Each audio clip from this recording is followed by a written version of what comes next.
भ्रष्टाचाराच्या मुद्द्यावरून महायुतीमध्ये जुंपलंय। शिवसेनेचे सुहास कांदे यांनी मंत्री छगन भुजबळांवर आरोप केला। अन्न आणि नागरी पुरवठा खात्यात 500 कोटींचा भ्रष्टाचार झालाय। निविदा काढताना भ्रष्टाचार झाल्याचा आरोप आहे। 4000 कोटींच्या निविदा रद्द करण्याची मागणी आहे। सुहास कांदे यांनी भुजबळ काका पुतण्यांना घेरलंय। शिवसेनेचे आमदार सुहास कांदे यांनी मंत्री छगन भुजबळ यांच्या खात्यावर गंभीर आरोप केलेत।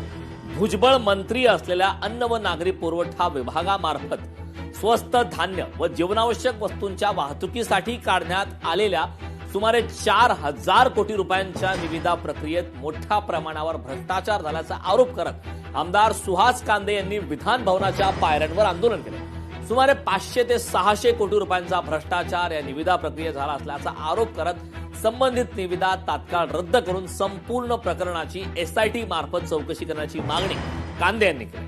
या आंदोलनातून कांदे यांनी एकाच वेळी मंत्री छगन भुजबळ यांच्यासह माजी खासदार समीर भुजबळ दोघांनाही घेरण्याचा प्रयत्न केला। मी जे आज बॅनर घेऊन बसलो होतो हे अन्न नागरी पुरवठा खात्याचा विषय आहे। 4000 कोटीचं टेंडर या खात्याने काढलेलं आहे आणि याच्यात सगळ्यात महत्वाचं म्हणजे गेली 20 वर्षापासून तेच कॉन्ट्रॅक्टर आहेत आणि असं हायकोर्टाने सुद्धा नोंदवलेलं आहे की तेच कॉन्ट्रॅक्टर 20 वर्षापासून येतात। आणि मी आवर्जून सांगतो की हा 500 कोटी रुपयाचा भ्रष्टाचार आहे। ह्या भ्रष्टाचाराला खतपाणी घालण्यासाठी भुजबळ साहेबांचा समीरला पाठिंबा आहे। मी आदरणीय मुख्यमंत्र्यांना विनंती करतो, आदरणीय एकनाथ शिंदे साहेबांना विनंती करतो की यांनी ज्या टेंडर नोटिसा काढलेल्या आहेत, जो भ्रष्टाचार करतात, हा भ्रष्टाचार यांनी थांबवला पाहिजे आणि ह्या ज्या निविदा काढलेल्या आहेत ह्या निविदा रद्द केल्या पाहिजे आणि फेर निविदा काढून त्याचं टेंडर केलं पाहिजे।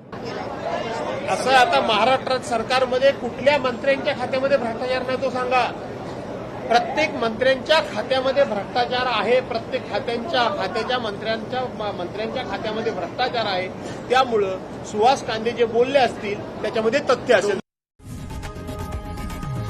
लोकशाही मराठी ऐका, पहा, जागरूक रहा।